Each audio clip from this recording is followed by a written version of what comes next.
Hey, I'm Marcus. And I'm Nick. We are Working Class Nerds. Cue the intro.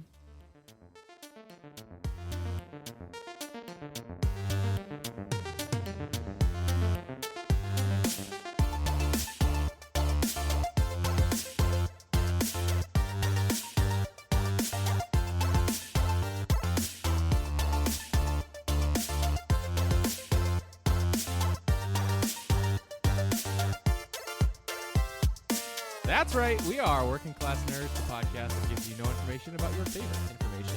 Today is Monday, August 19th, 2019, and you can find this, oh my God, it's only Monday podcast on Apple Podcasts, Buzzsprout, Google Podcasts, and Stitcher. You can also find us on Twitter. I am at MarcusB814. And I am at Nick Vern, that's Nickvern. In this week's episode, we're talking about Intisar's blog, This Week in Aurebesh.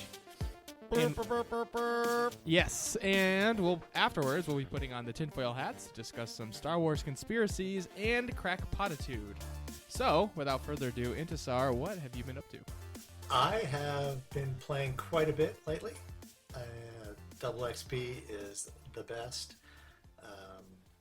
Been raiding, been leveling up a character, and doing a little bit of everything. And working on my blog as well. I'm going away next week, so I'm trying to get all my entries for this month done this week. Wow. That's awesome. Sounds like a lot of work. That does sound like a lot of work. Now, what class are you leveling? I've been leveling a gunslinger on Cecile Sean. Is there a reason? Because it's a fun slinger. But why on the Cecile Sean and not Starforge? I have too many characters on Starforge, and I had a bunch of Dark versus Light characters who ended up on Cecile Sean, so I was like, yeah, let's dust them off and play them for a while. All right. Cool. See, I can't do that because the whole server time thing would mess me up because it's a West Coast time zone. Oh, okay. So having just looking at the server clock and it says 3:30 right now, Instead of 6:30? it would mess with me hard. Yeah. I can't do this. I totally get that. So, and what have you been running with operations? Only been doing story mode stuff lately. I had been working on hard mode Hive Queen, but somebody in the group messed up his arm, so we haven't done any pulls recently. I wonder who that was that messed up their arm, specifically tore their bicep. Do you hear that? Crickets? Yes. Yeah. I do want to get back in there. Why don't we? Well, somebody else had some real world stuff going on as well. Oh, we can fill that spot. We're gonna fill that spot. That's not a problem. And I was feeling a little frustration as well. Oh, let's hear it. I'm dying to hear why, because I guarantee this is the same thing I said to Mr. Matt Pusevich. But please tell me. It's a extremely challenging fight for a hard mode group. I know the Nightmare Raiders, they're like, oh yeah, this is easy. You just gotta do it right and you'll win, which, easier said than done. And we've done, I think you and I have pulled that boss for 6 or 7 hours, and we're getting it down to 25%. We can keep working at it, but it's at what point does it stop being fun? Well, right. So the problem is the fight was created for not your traditional group. The group was created for 5 DPS, 1 tank, and 2 healers. And Pusevich and the rest of the BioWare crew can say otherwise. Right. But I don't believe that it can be done. Unless you have that makeup. Correct. Group. Yeah. And because they're you have to be in burn by the 3rd rallying call, because if you're not, there's way too many odds and everybody's dead. You cannot live through that. Yeah, we tried it with 2 tanks, and we were just not getting anywhere close. You need that extra juice from a 5th DPS. Well, I don't know about need, but yeah. Well, the faster you kill the boss, the easier it gets. Well, right. So the mechanics are the first 2 circles to pop the eggs are key. If you pop the red eggs in the beginning, you are ahead of the game because you've gotten those 2 red eggs out of the way right away. But at the same time, there's the other teams are going 1 healer, 1 tank, and 6 DPS to win. And they're saying it's easy peasy. So that's not a traditional group. I just think that fight in the is overtuned for your traditional group, traditional hard mode group. We have some Nightmare Raiders that we all know. We're not calling them out. That but help you guys?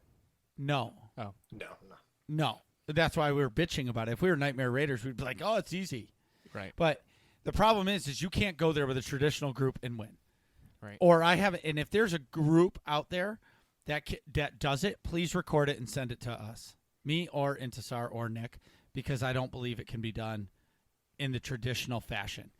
And what I mean is, if you're a jug tank and you just switch to DPS gear, that's not what I'm talking about. 2 true tanks, 4 DPS, and 2 healers. Right. And kind of the problem that we were running into is that we don't have a healer who can respec to DPS. Well, they can, but they don't have a strong DPS set. And our tank had the same problem, so we kind of had to go back and do some story mode runs and throw all the gear at him. It's like we got to mess up the group in order to get the fight down, and it's more time not doing the fight than doing the fight. Okay. So, without further ado, I'd like to. I know Marcus and I have a few questions about your blog that we'd like to get Sure. Yeah. See, I'm all fired up now. Like, I'm steaming thinking about this Hive Queen fight. Well, but here's the thing: is once 6.0 comes out, we'll probably be able to like go in there with 2 people in one shot. That's true. I did They'll fix it. 4-man Nightmare SND on the test server last week, and that was dumb fun. Yeah, that's pretty interesting. I don't think you can do that anymore, though. They've got the level sync working there. Oh, right.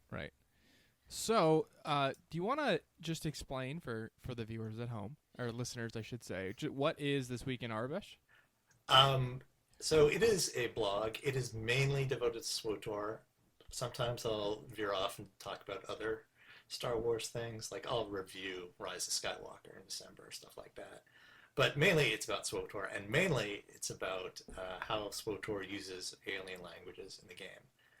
And what I like to do is I take signs or posters or any kind of use of these alien languages, mainly Aurebesh, sometimes Huttese, sometimes Futhoric, some of the other languages out there. And then I will recreate these signs in English, to sort of put them in a context of, if you were in this universe, you would understand what that sign means. So by translating it into English, you sort of have a sense of what it's like if you were somebody in the Star Wars universe looking at these posters. That's fascinating to me. Yeah, me too. Because we see them all the time, and for all we know, it could say "you suck" or Right. "suck less," and we don't even know. We just ride our speeder past it, looking at it. Oh, that's a nice flashing sign. I wish I knew what it said. Right. That's really cool. Well, the Aurebesh, it's not really a language. Sort of the letters have been around in Star Wars since I think the early mid-90s, and a lot of the signs in the game can be read. And I've known Aurebesh since then, so I would sometimes stop and kind of piece together what the signs were. And it's like, oh, that's cool. That means something. A lot of them don't, but some of them do. It's like, oh, okay, that actually makes sense. Like there are signs on Coruscant about Coruscant, and the stuff on Nar Shaddaa has to do with like clubs and like the triple X signs outside the strip clubs, stuff like that. Oh, that's cool. That's funny. That is really funny. I wouldn't expect a lot of them to be like relevant to whatever environment they're in. That's cool that they take the time to do that. They should put working class nerds in Aurebesh and Duxon. That would be perfect. Then they don't have to like Say they're making favoritism to us. right, and we'll just Intisar. I'll just make a blog post about it. Exactly. Oh, look at it. Working class nerds is in Duxon. Right. So when did? Go ahead. Oh, I have noticed that Duxon, or not Duxon, is that the moon? I get it confused with the raid. So Duxon is the moon. Right. Oh, I meant the moon, the planetoid we're going to visit that used to be owned by the Hutts. I don't know. I know we're going. I know we're going to Mekshah. Mekshah, that's what I got. That's that an confused with. asteroid. Yeah. Mekshah is the asteroid. So I watched. Oh man, it's Star Wars Lego on TV. Julia watches it, my daughter, and there's a planet that Han Solo and his like sidekick buddy, and it's not Chewie. They go to, and it looks just like the screenshots from Star Wars. And it's not called Mekshah, but it's an asteroid that's hollowed out, and everything looks the same. So I wonder if it's like secret, top secret. It is canon, but they can't say it, so they named it a different planet. I'll see if I can find the episode name and number and like let people compare the screenshots to it. Yeah, because it really looks like Mekshah. Anyway, sorry. It wouldn't surprise me.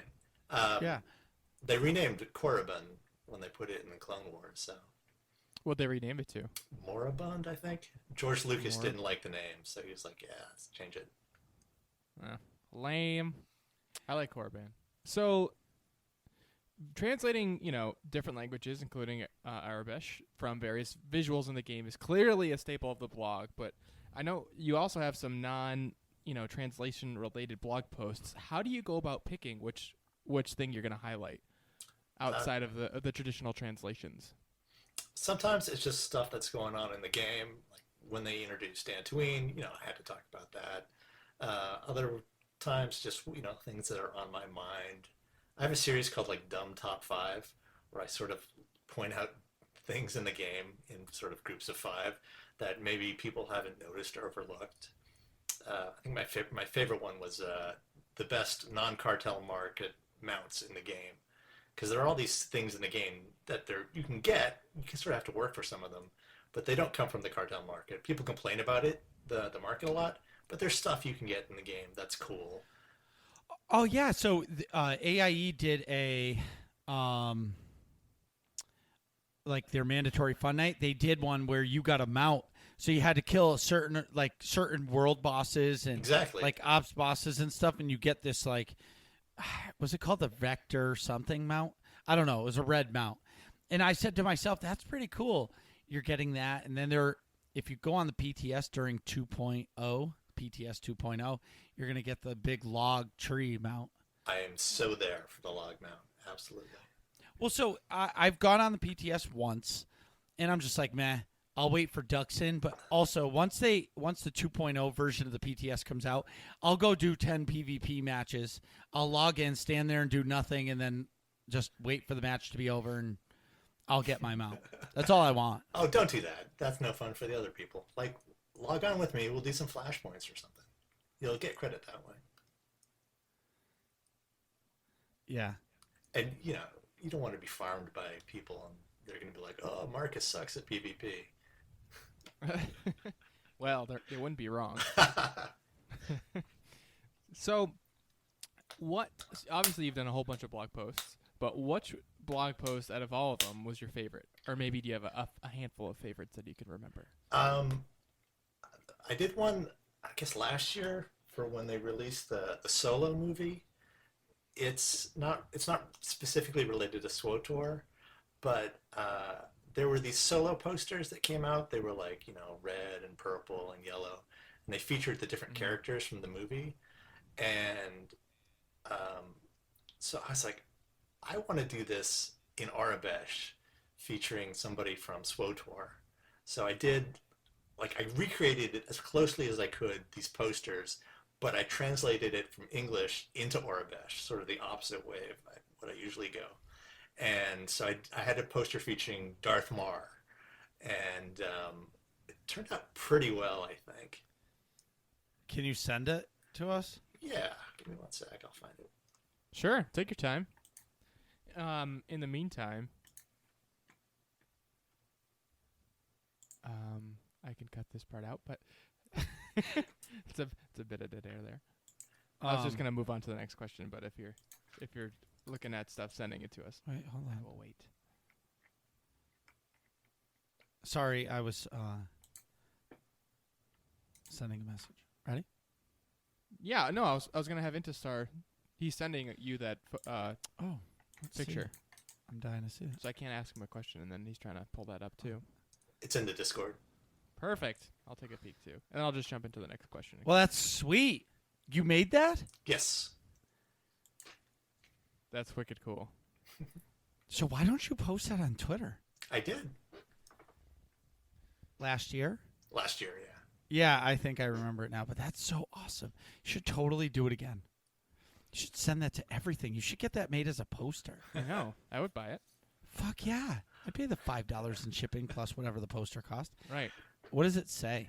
So it says Sith, a SWTOR story, and then Mar in the big letters.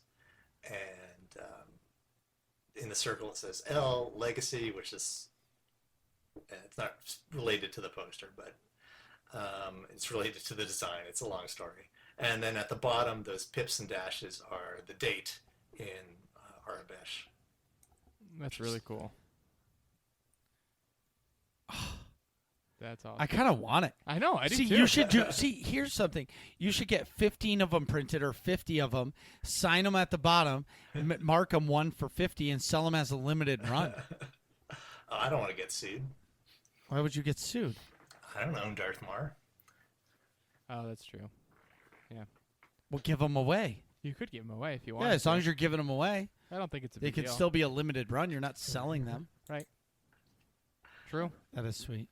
So, in game, what is your favorite thing to do besides go around translating everything?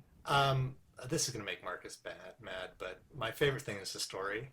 And second, I got to say, That doesn't make him mad at all. group content. Why would that make me mad? Well, don't you love Operations the best? Yeah, but that's because I like the social aspect of it. Like, if it wasn't for Operations, I wouldn't know you. Oh, And sure. if it wasn't, you know what I mean? Like, I like the social side of it. I like the challenge of it. But the story is what keeps you here. You know, the Marauder class story is the greatest story ever. I've only done it like 7 times. I can't believe you've done the same story over and over. I haven't even done all the class stories, but I love the Marauder one. And Malavi Quinn has to die every time. That's the only dark side choice I make. Really? You kill Actually, no, there's another dark side choice that's in the story because somebody's like such a douchebag to me that I'm just like, sorry. Do you want to do a quick spoiler alert and tell me what you're talking about? No, I don't remember. Oh. But Well, I kill Barris every time, of course, but Uh, every time I murderate I him. think you only have the option to kill him. I think you're right. But I let deserves to Malachi die. Quinn live. What? But every time I talk to him after that point in the story, I just like trash him and like tell him he's a piece of shit, basically. Well, you can't kill him in the class story. Oh, you kill him after? When he comes back, spoiler alert. Oh, okay. Anyway, Back So- at the ranch. what's your favorite class story, Intisar? All right, this is another controversial pick, but I love the Consular. I really connected with the character early on, and I think she's great. I love her. Wow. That's cool. Yeah, but your main is a healer. Yes.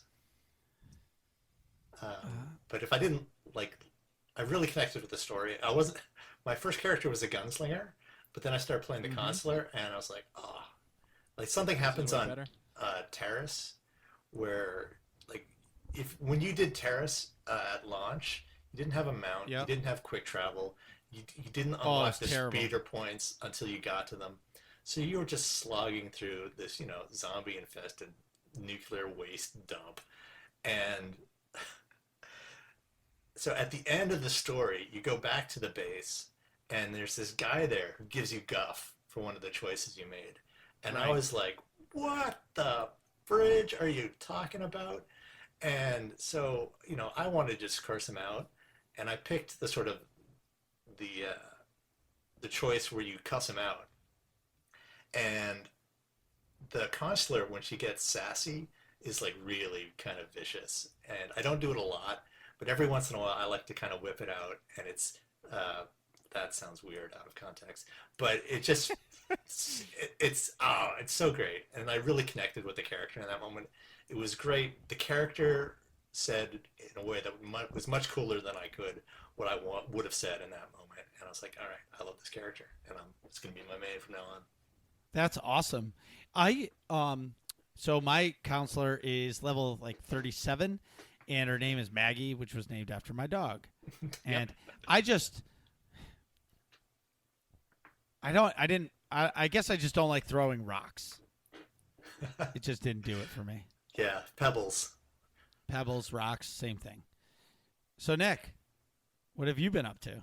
So this week, unfortunately, I haven't been playing too many games compared to usual anyways, but I did some other pretty interesting things. Thursday of last week, Mariana and I, best girlfriend in the world, went to a couple of wineries and brought our own giant spread of charcuterie, so like various meats and cheeses and breads and things like that, which was pretty awesome. We made like a whole day out of it. We just like pretended we were fancy and knew what the hell we were talking about and drank a bunch of wine. Did you swirl the wine in a glass? Every time. Okay.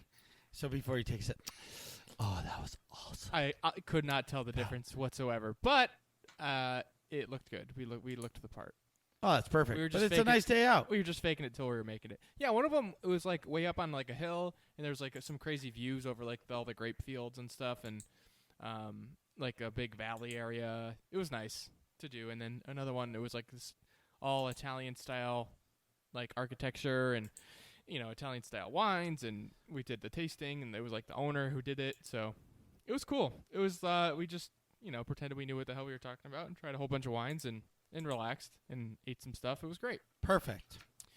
I have also been working a ton since our last episode. Specifically, I'd like to highlight a Saturday night into Sunday. I picked up a shift from one of my friends at work who works 3 p.m. to 3 a.m. usually, and it was awful. So originally I was working that 3 p to 3 a shift Saturday into Sunday, but they were super short from 3 a.m. to 7 a.m., so they asked me to stay, and I was like, I'm already exhausted. What's another 4 hours, And that was a mistake. That was terrible. I felt awful. Like when I was leaving, I like felt like I was drunk or something. Yeah, I can't do it, dude. 16 hours and not sleeping proper. Like No. if it was 16 hours of me, like I don't know, in hours that like I would have been awake anyways, that's one thing. But 16 hours of like ending when I should have been sleeping 8 hours before, that was just terrible. I can't do it, dude. I tried once. That's the first time and the last time I'll do that. Well, don't say the last time, because if you get a sweet gig and it might be overnight and you just might become Nocturnal. a vampire. Yeah. I already take blood from people. I'm halfway there. I'm just going to call you Blade. I'm not as badass as Wesley Snipes. But yeah. Anyway, did you hear about Siege? There's a new operator. There is. In Siege news, not that that's a frequent segment, but there's a new operator to come out. I forgot her name, but she uses a grappling hook to immediately breach through windows, which is pretty awesome. So, go ahead. No, go ahead. I was going to say, so I read about this.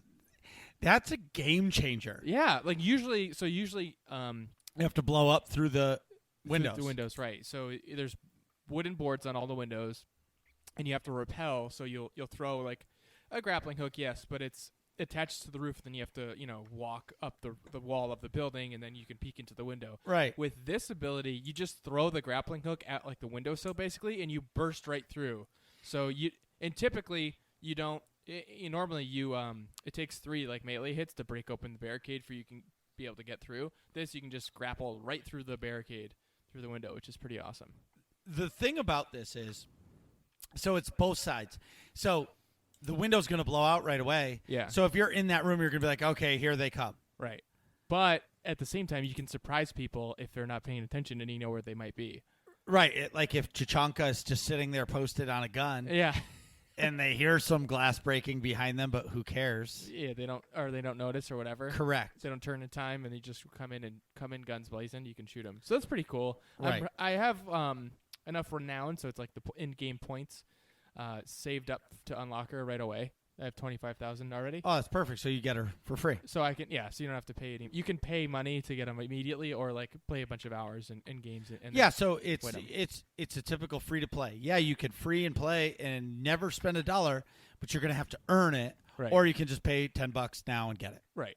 Perfect. So I'm looking forward to that. It should be cool to try. Marcus, do you have anything uplifting to talk about since it's been all arm sadness all the time past couple episodes? I do have a ton to talk about. So I just want to give you the big middle finger. Oh. I would say the words, but I don't want to. So there it is. Okay? It's a good thing this episode's not live. Correct. There's a middle finger, and it's pointing at Nick because I was on the AIE podcast last Sunday night. And thanks to Nick I'm officially known as the cheerleader of AIE. When did I say that? I know I definitely said it. I just forgot. Many times. Yeah. There's a not bunch of been just times. once. It was a few times. So we were so they had me on the show to talk about the community and kind of like. So Intisar's guild is the New Outriders.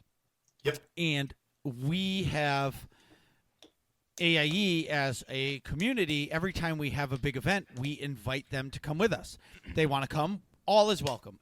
Any event we have, it's always open to everybody.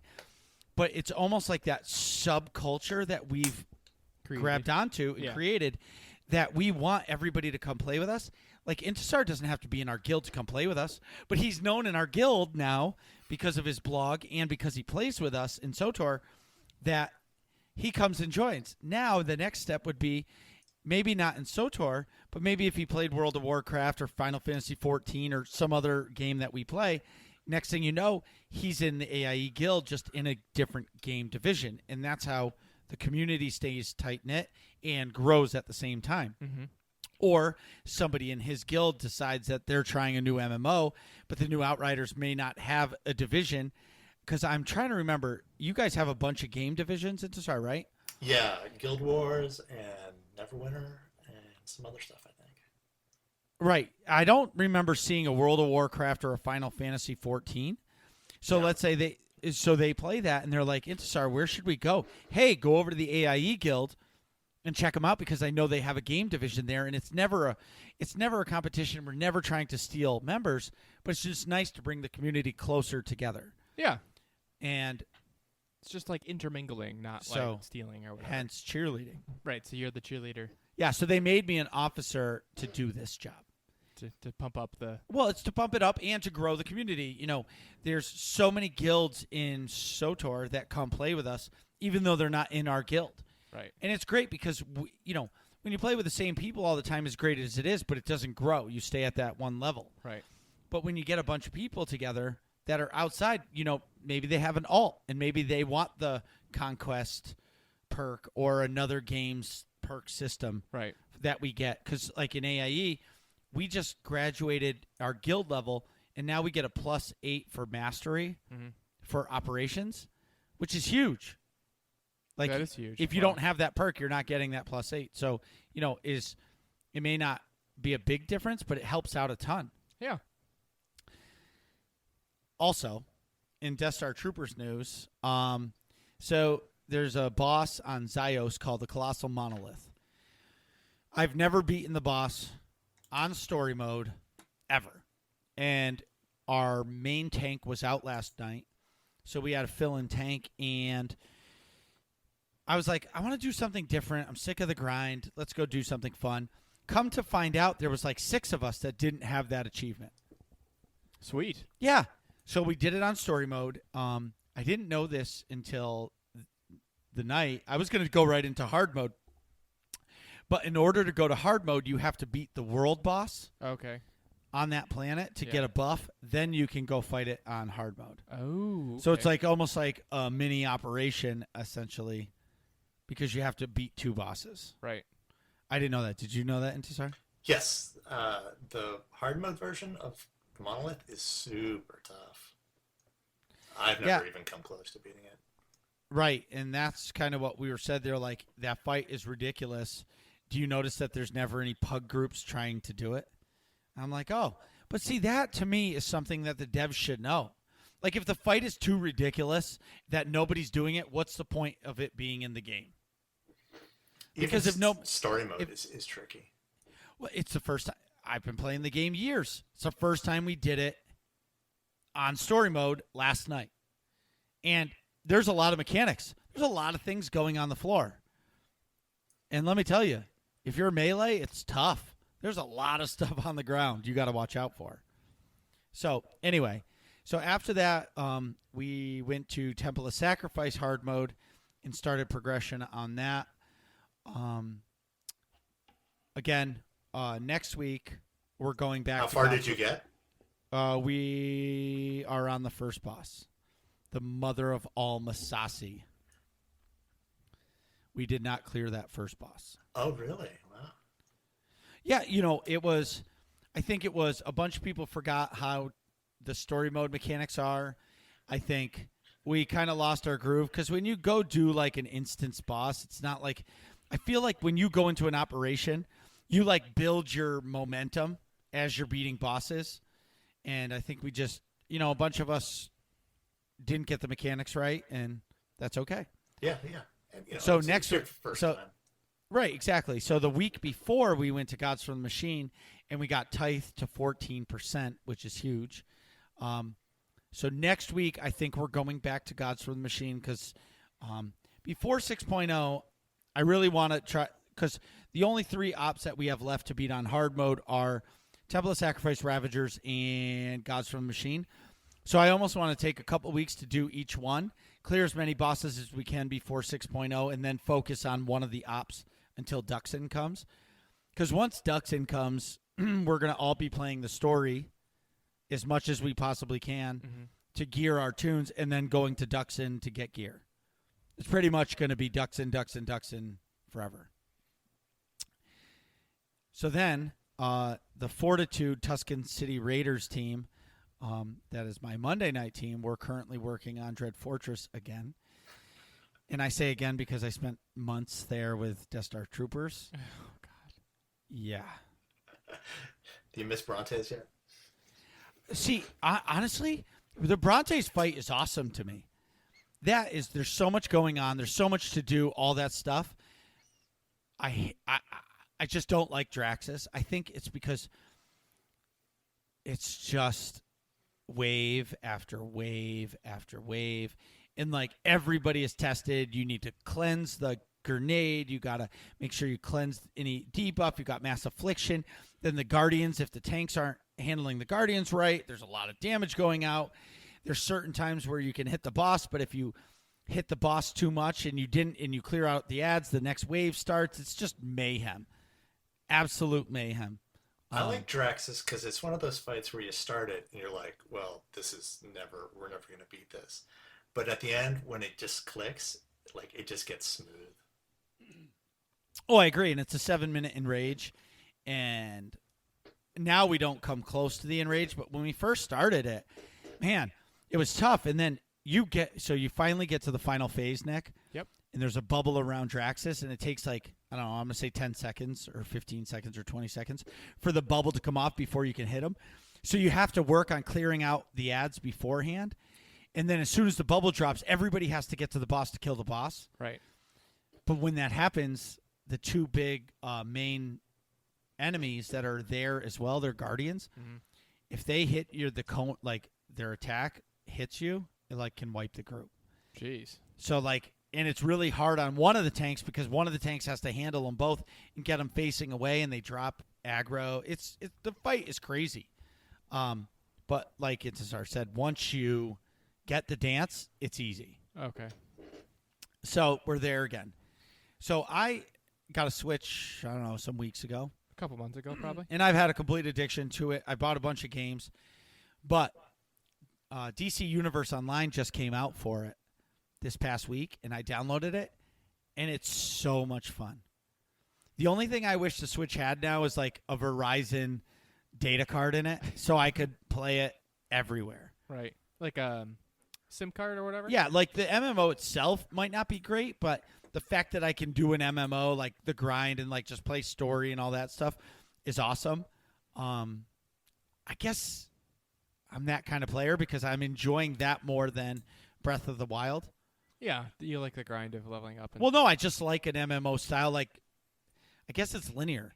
Okay, go kill 10 of these and go kill this. Right. Instead of Breath of the Wild is much more open-ended. Yeah, way open, and It's like you have like an objective, but it's like a million miles away. and there's all these things in between that you can get distracted doing. Yeah, and then if you die, yeah. Anyway. Yeah. So, yeah, I've been doing that. So as we said before in SOTOR news, The PTS has been up and then down, up then down, and Marcus apparently will wait for PTS 2.0 to come out before you start really grinding in there. so as we said earlier, they're releasing a log mount that's only going to be on the PTS. That's That's cool. the only way you can get it. Yeah, it's like almost like a reward. For like helping them figure out. I think the there's bugs. other ones. Intisar, what are the other? I know there's 3 things you can get, right? I think there are 2 titles that you can get as well. Okay. So I don't really care about the titles. I wouldn't really either. I'd be more interested in that logmount. Well, that's it. That's just to drive around and say, yeah, I did the testing. Right. But it's not available now, and your progress that you've done in the PTS prior to that doesn't count as well. Okay. So I went into the PTS once. I've already said this. But, meh, Yeah. you know, I get you. once Duxton is on the PTS, I'll get the Death Star Troopers to download the PTS so we can at least do it for one night and have Matt Pusevich mess with us and make some of us really big and some of us really small. But That'd be cool. But it's really, I'll test it once just so I can see a little bit of it. Right. And I'm curious now how it's all going to work. But here's the $1 million question. Mm-hmm. Remember in the interview, Nick, when we were talking to Pusevich, and they were talking about how all the ops are going to be level scaled? Yes. So Dread Fortress is going to be level 55, and Gods from the Machine is going to be level 70, or maybe they're going to bump that one up to 75. I'm not sure. So there's going to be all different. EV and KP are going to be level 50. So all these ops are going to be different level scales, Right. right? So when you go into a level 50 op, you're going to be doing 3,000 DPS instead of 8,000 DPS. Right. Okay? So there's a dummy that you have to parse. So you can practice your rotation and know what you're doing. Oh, okay. Like on that level scaling. So my question Yeah. is, and I've sent this question in, and me and Dr. Sotor were talking about it, and he actually tweeted it out because I was driving, and he's like, that's such a great question. Will the parsing dummy have a toggle to scale down or up? Oh, that's a good idea. So you could see exactly How you're doing. how you're doing, and how you will do in these Correct. level scaled operations. What do you think, Intisar? That seems doable. I mean, the dummy in the Rishi Stronghold has a bunch of options, and so it seems like you should be able to do that. It doesn't seem too complicated because the same mechanics that would be scaling you up or down or whatever would also be in effect when you go into that dummy. Right, because if you go to the dummy in the 2.5 million hitbox for the dummy, Yeah. and you say, okay, I'm going to do a level 50, it takes that 2.5 million and brings it down to 500,000 Right. because you're doing so much less damage. Right. But how are you supposed to know how you're doing or if you can clear that content if you're at max level and the dummy's at max level and you're doing 10,000 DPS, but then you get into that up and you're only doing 3,000 DPS? How do you know you're doing enough? Right. Right. It's going to be really hard, I would say, for the Nightmare players to do that. And it's really boggling me, like, to think about that, because how can you practice without knowing? Right. Like we were always taught, practice makes perfect. Right. But how can you practice if you don't know what perfect is? Yeah, I get you. So, and if they do decide to do that, I'm taking full credit. Naturally. Yeah, of course. Deal. The last thing about the PTS is, Intisar, when's it coming out? When is Onslaught coming out? Because they're in Oh, my PTS goodness. 1.5. I've asked everybody. I have my date. Your theoretical date. In Yeah, your my head? theoretical date. Nobody's gonna like to hear what I say. But November? yeah, it's absolutely November. But when do you think Onslaught is coming out? Man. I mean, they've been saying September, and they haven't changed that. But, oh my goodness, like, the PTS is not even... It's August 19th. Yeah. So, and we're not into 2.0 yet. How long is that going to last? I was thinking, like, this weekend is the big Disney Expo, right? And they're going to be releasing the new Rise of Skywalker trailer and the Mandalorian trailer, all that stuff. Hopefully, the Obi-Wan Kenobi trailer. Ooh, that would be sweet. They might have, like, Ewan McGregor come out, but I don't know if there'll be a Yeah, trailer I for think it. I think it's too early for that. Okay, I'm going to tell everybody out there, like, okay, cool, there's a Mandalorian one. I'm going to watch it because it's Star Wars and I'm interested. Yeah. But if Ewan McGregor is coming back as Obi-Wan I'm watching and it's going to be a TV series, everything. that is the hype train. Yeah. I don't care about, like, I would rather that than Rise of Skywalker. Just being honest. I'd probably be more excited for that, yeah. Like, I don't know. That's pretty Rise of Dude. Skywalker I'm pretty pumped for too. dude, though. it's Ewan McGregor that's- coming back as Obi-Wan, and he did so good in the prequels. I know.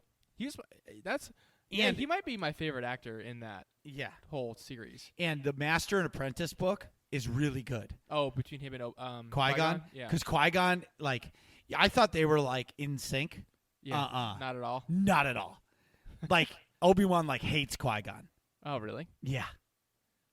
Hmm. I can't get into it because no spoilers. But anyway, so should- back to it. They should get Liam Go ahead. Neeson to show up as a ghost on the show. That would be cool. I think they're all right, so we're going to get into the tinfoil hat stuff. I'm jumping ahead, sorry. Yeah, no, it's okay. Make a note of that. Yeah. So, you want me to touch on the little Wait, no. blog update? We can't let him off the hook. We're circling back. When is Onslaught coming out? Oh, right. I'm going to say second week in October. I think they need to stay away from the Fallen Order release. So I think that limits their options. So I think they're going to put something out the door So you're before saying November. So you're saying Tuesday, October 8th? That's the second Tuesday of the month. That's the same week as New York Comic Con, right? Maybe the week after. Mhm. No. New York Comic Con is the 4th, 5th, and 6th. Okay. Oh, so it'd be the week after that. Correct. That's not a bad idea. Maybe at the cantina we could pour some drinks into some people and get them to tell us it's coming out on Tuesday. Attention! Working Class Nerds is 100% going to be at the cantina. Oh, that's true. We forgot to announce that. And Intisar, you're going too, right? Yes, 100%. I've got my reservation. I'm bringing Nice. swag even. I got the pins being made right now. Sweet. Nice. We should probably get on that and bring some swag. You know also. we're not gonna. I'll We'll bring have some stickers. I'll have stickers. Yeah, we'll get some stickers. I have stickers. I think I have some left. I have at least 50. We're gonna need more than that, I know. but we won't do anything. Anyway, But here's my hope that they announce a release date this coming weekend. I think it's an appropriate time. I don't know if EA would give them any time on stage, but it seems like, they can make an announcement themselves. they can't. I don't think so. I don't think so. Here, we'll get. There's a reason why I don't think Disney is going to promote the Old Republic right now, the game, and there's a reason why. But there's a reason why soon they will. That's my tinfoil hat preview. Oh, your tinfoil hat discussion trailer. Yeah. So they mentioned a bunch of stuff on the PTS and about level sync and blah blah blah, and we're gonna skip over that because we went on a rant. Bit of a tangent, but in Well- guild news. Oh, sorry. What were you gonna say? I'm gonna blame Musco because I feel like we should always blame Musco for all the problems in Okay. Star Wars. Please keep the PTS up. Stop taking it down. You're gonna break Max's heart. He's gonna have like a meltdown because all he's been talking about for 3 weeks how he just wants an episode of their podcast on the PTS, and they release it on like Tuesday. Yeah. And they're like, "Oh, we're gonna play on it until Thursday." Thursday comes to record the podcast. They pull the PTS down. Oh, that's terrible. Yeah. I've been having the same problem. It's like, all right, let's group up, do some stuff, and then the PTS is down. It's like, hooray. Yeah, do it for Max. Do it for Max. Anyway, in Guild News, August 23rd is the next mega event. That stands for monthly Epic Guild activity. And it sounds like it's going to be some fleet datacrons with trivia. yep. So the Fleet Datacron is a pretty substantial Datacron to get. And from what Max tells me, because I don't have it, it takes about 20 to 30 minutes to prepare for it Okay. because we're doing it on the inside best side. And and so it's going to be a server-wide event. So mark your calendars. We're going to start promoting it this week because people's Schedules vary. well, and like people, if it's not happening today, they forget about it. So it's this coming Friday. If you're on the Starforge server and you don't have the Fleet Datacron, figure around 9:30 we'll start pulling people up to it. And it'll probably go for a half an hour or 45 minutes, maybe an hour, depending on how many people come. But anybody on the server that does not have the Fleet Datacron, please come. There will be messages on Twitter and everything else, and we'll go from there. Plus 10 to all stats. Yes. It does? Yep. Okay. So in the cheerleader effect of AIE, Okay. I've decided that I don't know if it'll be every month because it's kind of a lot. You think hosting an event once a month is easy? It actually takes work to do it, All right. to prepare for it. And so going with that, I decided that I'm going to download one of AIE's other MMO games, and I'm going to raid the game. Okay. So on September 21st, which is a Saturday Night Lotro, we're going to go to Lord of the Rings Online. I'm going to make a level 1 character. Anybody who wants to come with me, it's completely free. You just have to have download space on your hard drive. And we're going to do the intro quests to almost, I'm going to say, get off the starter planet. Yeah. But it's just going to be the beginning part. You know what I mean? Like, get you off the planet so, like, you don't have to do the tutorial. And Mal, our community officer, is going to kind of guide us through. So we'll all make the same class, whether we're an elf or a dwarf or something. We'll all pick the same class, so, like, we're all in the same area. And he's going to walk us through the quests, like the tutorial quests, so then we can get through. And then what I'm hoping is, I know myself, hopefully maybe I'll like enjoy it and I'll get to go back, or we can get some other people that enjoy the game to start playing more in that game. It's almost going to be like what we're doing with the developers on the show. Like, I want to do like little spotlights on these games to try to boost, the communities in some of these games. Sure. And I'm going to start with the free ones because why not? And maybe I'll fall in love with a different game. You know what Bob says? No. I doubt it. So, if all this sounds fun to you, go to ae-guild.org, jump in the Discord, and ask for a guild invite. Whether you play SOTOR or any of the other games that we play, we would love to have you. Or even just pop by the Discord and say hi. That's true, too. Don't forget, there's a hashtag Working Class Nerds section in the AIE Discord where you can say hi to Marcus or I. And don't forget to check out workingclassnerds.com because we have a website that we never go to. Exactly. So, Want to take a break? I would love to. We'll be right back.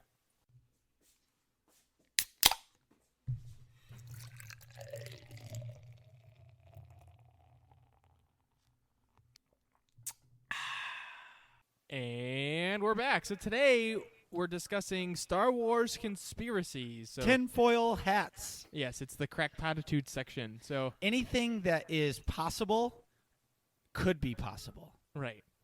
If it's popsicle, it's possible. So first thing on the list. Wow. And he's not even a dad yet. First thing on the list. I think Marcus wanted to talk about something specific. Well, there's a bunch of stuff I want to say. So everything here is just theory. And Speculation. yeah, so we were on Sith Talk last week. Right. And they're a podcast that just talks Star Wars.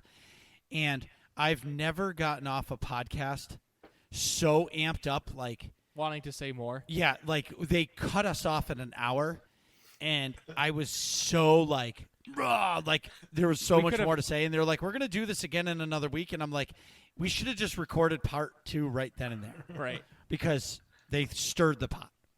So that got Nick and I thinking, and Nick was like, hey, let's continue the conversation of what could be Yeah. now. And we'll just have an episode. And we'll continue to talk about how bad The Last Jedi was, but we'll only mention that once. Moving on. So, in episode 9 coming, right? Yep. So, Luke is one with the Force. Yeah, he's, basically a Force ghost. Correct. So, the question is, he's a Force ghost. Is he going to be back with a prominent role as a Force ghost? Or are they going to go back in time and show him training Jedi and doing all that stuff? Ooh, that would be cool to see. But if I had to guess, and I want to hear Intisar's take also, if I had to guess, it's going to be more like a Obi-Wan Kenobi role in Empire Strikes Back, where he's sort of like lending some guidance here or there, like as a voice, and maybe an apparition, but nothing too crazy. You will go to the Dagobah system. Yeah. There you will meet Yoda. You don't need the targeting system. Use the Force, Luke. Okay. Something like that. So what you're saying is he's going to be full Force Ghost. I would say so, yeah. Intisar, what do you think? I agree. I don't think we're going to have like flashbacks to young Luke or middle-aged Luke even. I think it's going to be sparkly blue Luke. Oh, see, I completely disagree with both of you. I think that The Last Jedi was such a crappy movie, and they didn't do Luke justice. Like, the community, listen, we all wanted Luke to be Luke. Like, I understand, like, the sassiness, and you can like that part of it, and, like, he gave up on the Force and whatever. But people, like, this is it. To me, this is make it or break it for Disney. Okay. For the Star Wars series. Like, they have to end this series correct. Yeah. Okay? And I hate to say it, it's going to be fan service through and through. Well, right. But they have to after The Last Jedi. Okay. Okay? I will say this. I loved The Last Jedi, and I think it got Luke perfect.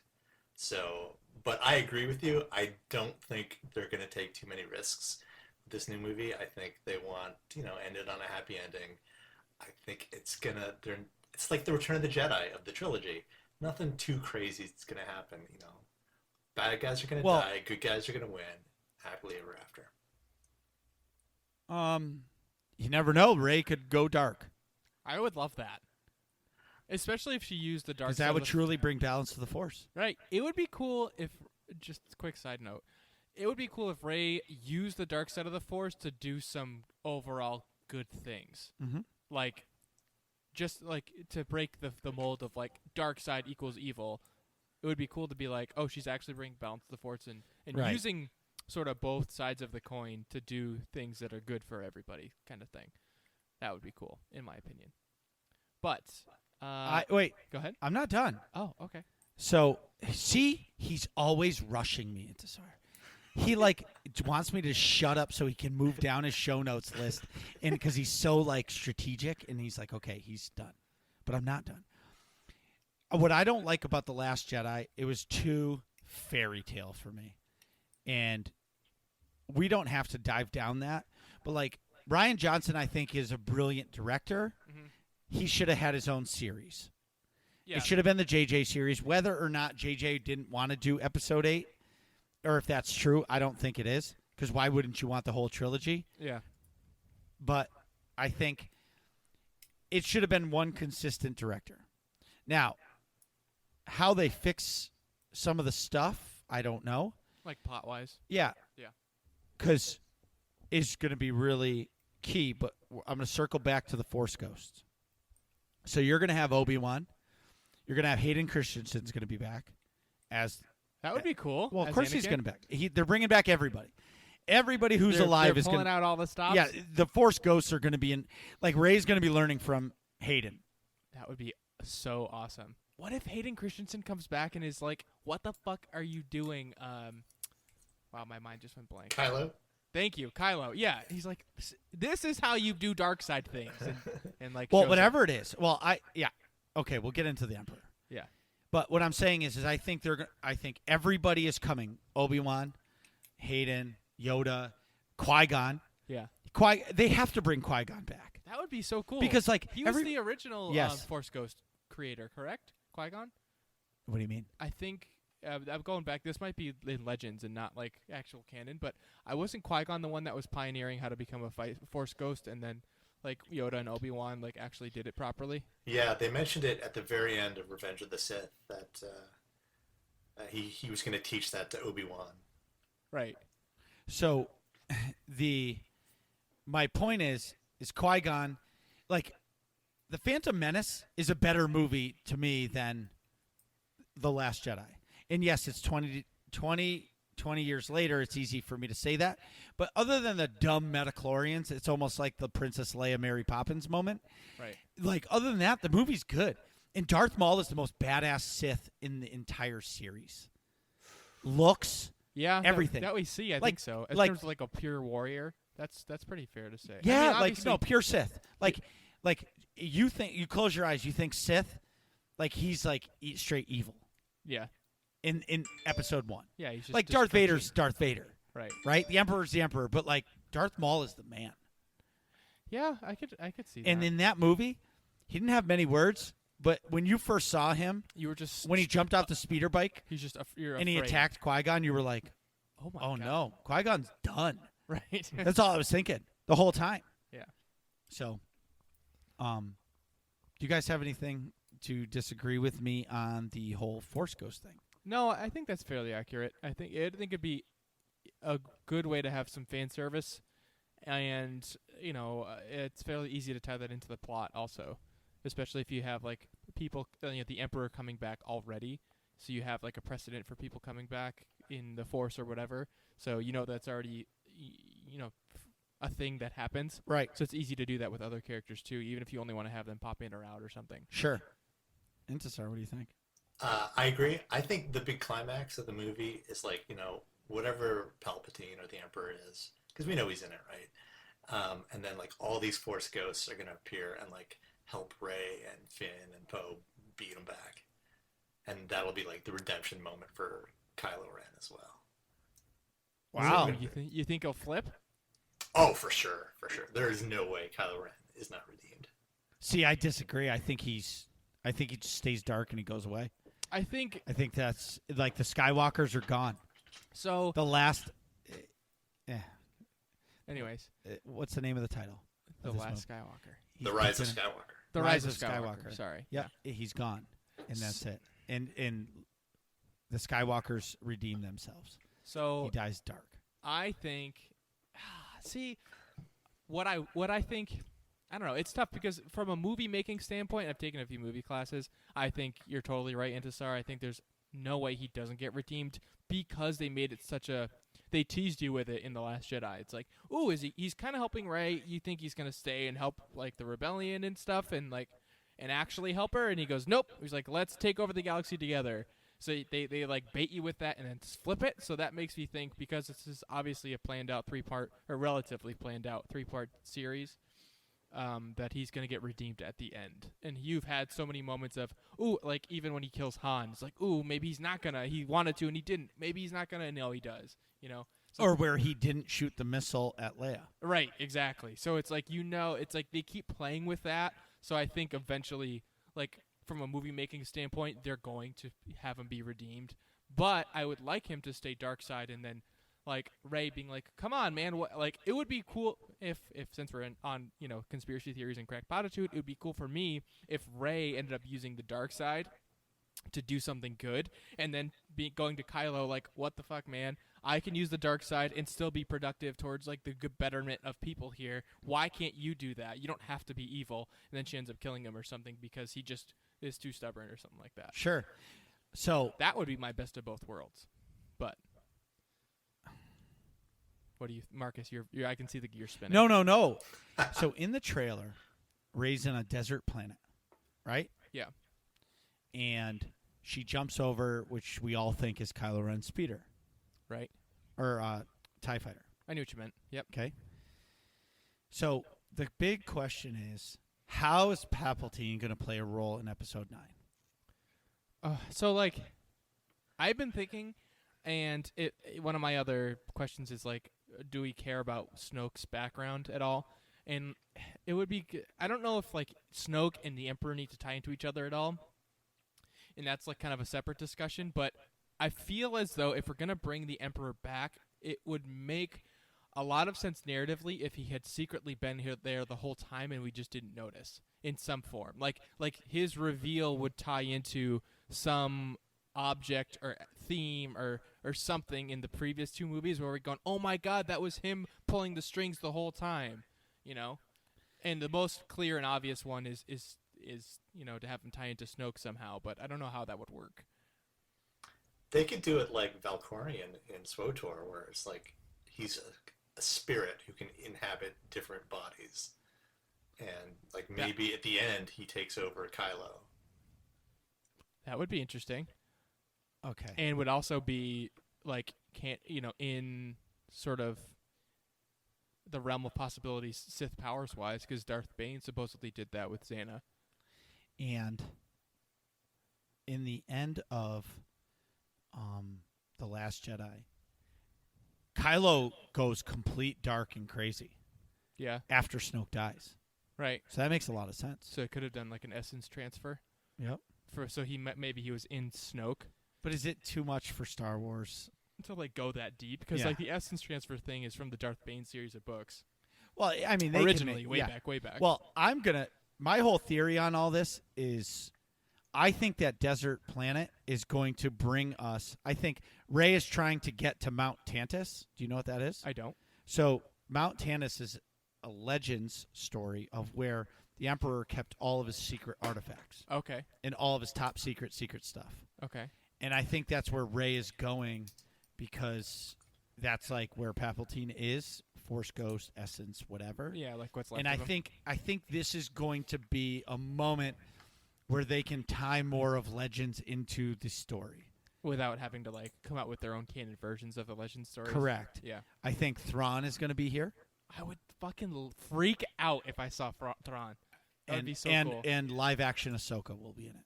That would be great too. Anyway, so That would Back- be cool. I think. Okay, so now we're 3 of 3 on how awesome it would be to see Ahsoka, right? Yeah. Fan service. And Thrawn. Well- That's Well, yeah. Thrawn, I don't want to say is as popular as Ahsoka. Like No, yeah, that's Ahsoka to your 20s to 40s Star Fans. Wars fans, the Clone Wars is it. Like we all watched that show. Yeah, I did too, like- for sure. Like some of the newer fans or like the older ones are like, oh, whatever. I don't care that they're coming out with a new season. Fuck that. I'm pumped. Yeah, I like. I want to find. I want an ending right. to it. Yeah, I was really disappointed that it just sort of stopped. Again, I think it had a part to do with the Disney merger. Yeah. And they, whatever. Anyway, so back to Palpatine. I think he's going to pull the strings, and that's why I don't think Kylo is going to turn good. Because Palpatine will have influence over him. Right. Yeah. The other that thing, makes sense. so building on Palpatine, Yeah.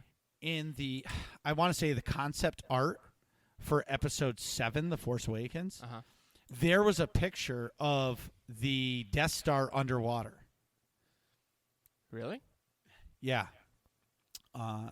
And supposedly it was supposed to have a role in it. In Episode 7. Right. And maybe is the Emperor's dark side power? Because, there's all these crazy theories like the Emperor embedded dark side powers Into the Death Star. into Darth Vader's helmet. Oh. And then okay. once Darth Vader's helmet came off, it released the dark side. Oh, maybe. Or like, yeah, but Darth Vader. You see Darth Vader's helmet come off like At the end. Yeah, he was. Yeah, but he was changing his armor one time. Remember? Yeah. Well, that was so that people could see his face. I don't know. These are all tinfoil hat stuff. It's true. These are all the things that I've been looking at, waiting for this moment Well, to I talk think to you his about mask and helmet's clearly embedded in the dark side because Kylo like cherishes that and like holds onto it so much. this. That's what I mean. Yeah. What do you think, Intisar, about my craziness?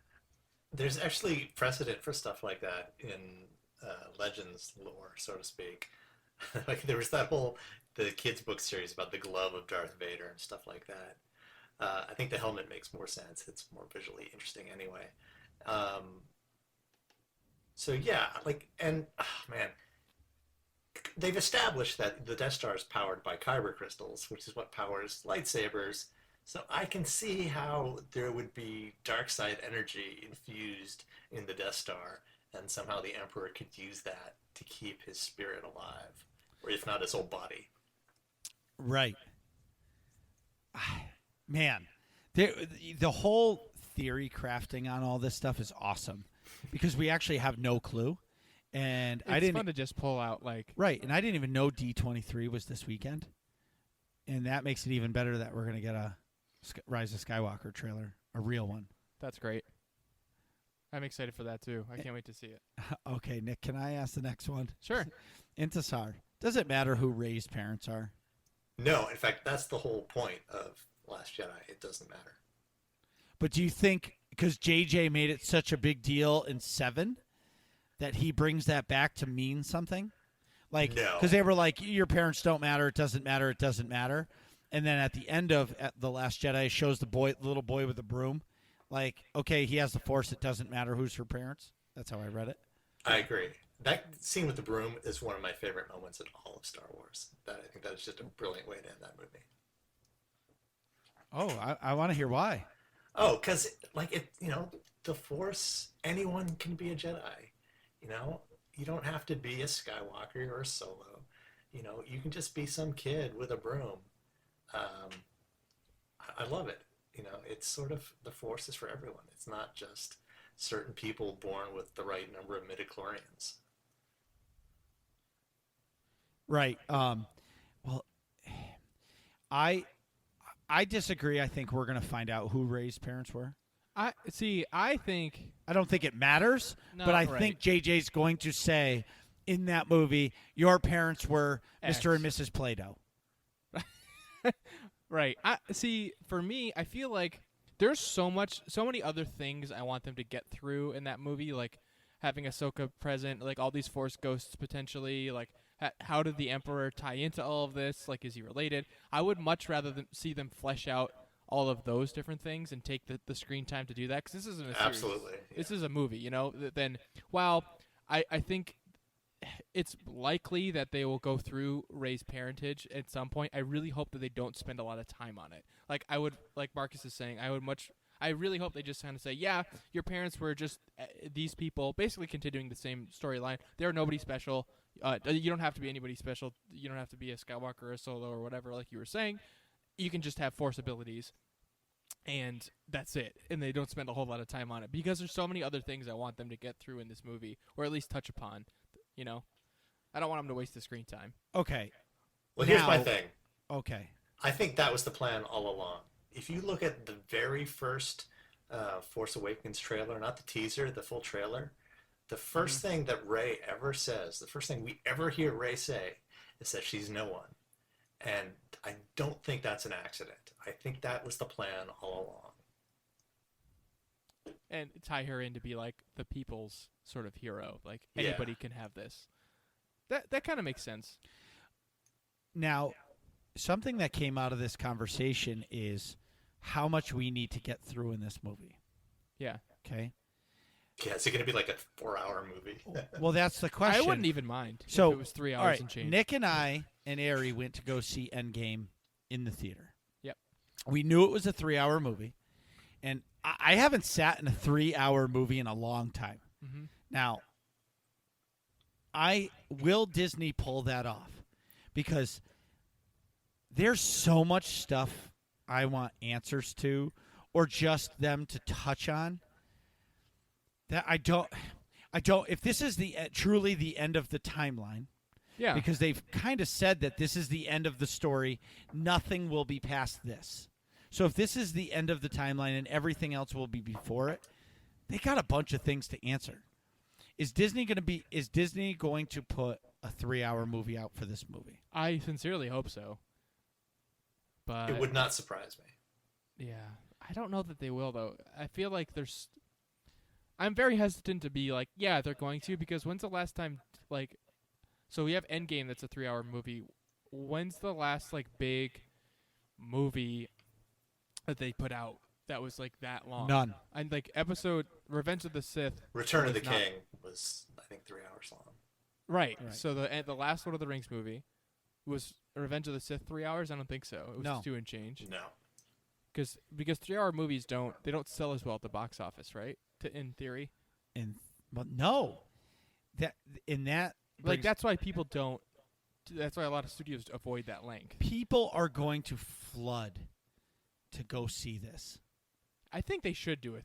3. I don't think they should really care, even if it's 3.5 hours. Like It shouldn't matter. In my head, I'm saying if I was a Disney executive, I'd be like, yeah, cover everything in there, and take 3.5 hours. I would cap it at 3 hours and 45 minutes. I think a 4-hour movie is too much. That's way too long. Yeah. I don't think it can go that long. I think 3.5 hours is like the reasonable cap. I think 3. Because If it was like 3 hours and 5 minutes, that's fine. I have a good bladder, but I don't know if I could do a 3.5 hour movie without getting up. Without an intermission. My watch would be screaming at me to stand up. I turned off that notification. But yeah, I agree. I don't know. I hope they do, because I think you need that time, that screen time, to get through everything properly, you know? Let's hope. Now we're going to build one step further. Okay. Is Disney going to finally get their respect back after episode 9? Like, oh, I see what you're saying. Because right now people are down on Star Wars. Now, do I think this... I said it before that I thought it was going to be one of the biggest movies ever that comes out because it's the last of the saga. Mm-hmm. But I think Star Wars fans are so salty that I don't think it will be. It's not going to be Endgame. There's no way. I think Endgame will be the top, the tippity top. It is already. Right, that's what I mean. It'll stay that after episode 9. But will Disney get their respect back after episode 9, Intisar? I don't. I think there are some people who will never be on board with Disney Star Wars. Once like Disney Plus gets rolling and we start getting some shows, and the shows are good. Like I think Mandalorian will be good. I hope the Obi-Wan thing is good. I think if they have like a good library of stuff that you don't have to like The Last Jedi, but hey, Rogue One was good, and check out Mandalorian if you like Rogue One. I think if there's a good variety of stuff that you don't have to like everything, but there's enough there for people to like, I think then people will be on board with Disney. Let's just be honest. Rogue One is one of the best movies ever. Yeah, especially Star Wars movies. It's probably... That's what I'm saying. Yeah, it's one of my favorites. Because I loved Rogue One. And somebody said to me once, it's easy to make a movie that you know the ending. I think it could be harder. But everybody died, and everybody didn't think Disney was going to do it. They did it. I think that's the aspect of that movie that kept people on their toes. It's like, will Disney actually... So, in theory, you knew everybody was going to die, but the whole time you're like, okay, is Disney actually going to say that everyone died here? Or is like your hero going to escape miraculously or something? So I think that's what kept the tension in that movie. Otherwise, it'd be not that compelling to like actually have tension because if you already knew the ending. But I love Rogue One. Yeah. So I guess to answer that question, will Disney get some respect from Episode 9? I think it depends on what they do. I think a lot. Intisar had some good points. Like the people who dislike The Last Jedi, a lot of them are so salty that they just won't go see it. But I think if they do things properly and they can pull it off, I think it'll be a big redemption for a lot of people, and it definitely has the potential to be a nice wrap up to the whole saga. In a similar way that Endgame was for the whole string of the Marvel universe, Mm-hmm. So, I guess we kind of touched on it earlier. Do we care about Snoke or like who he was or his background or things like that? Do we want to see that in Episode 9? I saw the prequels. I know how that story goes. Yeah. Yeah, I don't really care. I in the same way, like I feel similarly to this as I do for race parentage. Like if they address it, great, but don't spend a lot of time on it. You know what I mean? Like, oh yeah, he was. The only way I care is if it was Palpatine the whole time. Then I would care. I would care if it's Palpatine, like taking him over basically. Mm-hmm. Then I would care. But still, I want Palpatine. I don't care about like. I don't spend too much screen time explaining that, like 5-10 minutes or something. Okay. At the most. So I threw a couple of funny questions in here when we were formulating these notes. Do you guys think that Jar Jar Binks from Episode 1 can use the Force? No. No. There's that whole Jar Jar the Dark Lord joke thing going around, but... you don't think so? No. No, I think I don't either. I think he's just a blubbering idiot, but that is a fun sort of conspiracy theory to toss around. Sure. Um, so I don't know if you've also seen E.T. and Star Wars are potentially in the same universe. So in one of the, I forget. Is which that a episode. meme? Yeah, I posted a little picture in the show notes. So Yeah, I think it was Star- episode 2 or episode 3. He's in the Senate. he's in the Senate. There's a bunch of E.T. aliens. But then also somebody's wearing a Yoda character in the E.T. movie. And E.T. looks at Yoda and says, "Home," because apparently E.T. and Yoda are from the same galaxy. Interesting. So it's like a little nod back. I think realistically, it's just a nod back and forth between George Lucas and Steven Spielberg because they're Sure. friends and those are their respective Well, movies. But it's kind of like we want Pusevich to put working class nerds inside Duxon. yeah, because we're friends. It's what friends do. They reference each other's content. Sure. Wink, wink, nudge, nudge. Makes perfect sense. So, the rumors out and about say that the new movie series / TV show series is going to be based in the Old Republic. Potentially that whatever project Weiss and Benioff from Game of Thrones are involved in. So what do you guys think about that? Are you happy that they would like to go to the Old Republic? Or what would you like to see them cover potentially? You want to take this first, or do you want me to? I'll go. All right.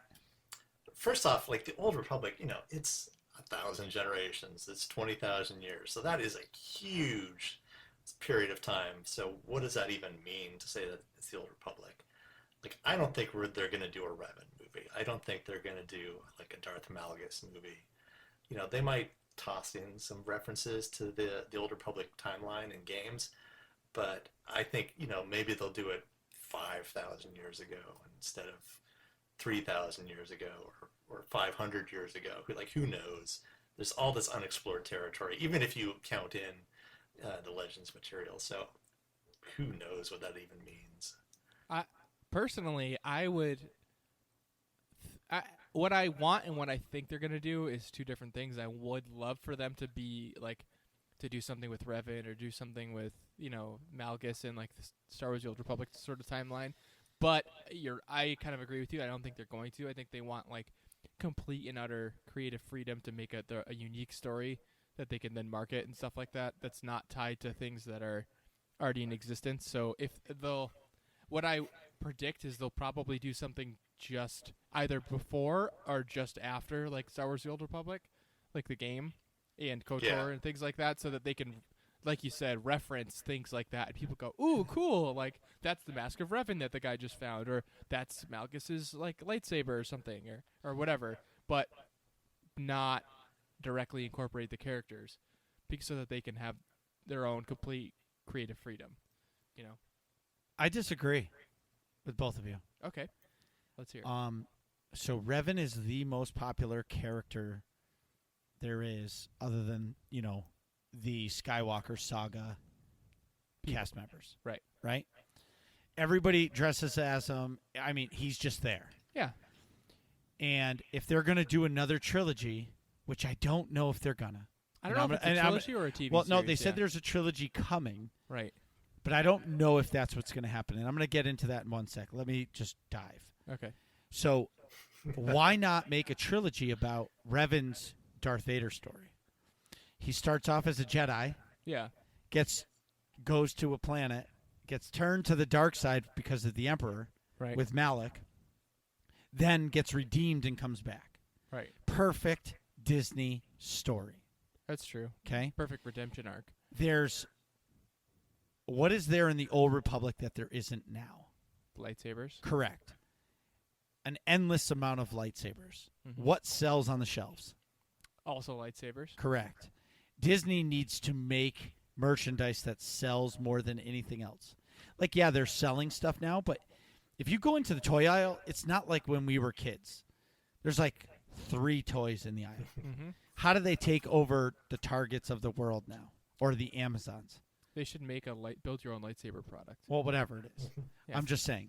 So I'm going to go one step further now and say I think that the movie generation right now is going away.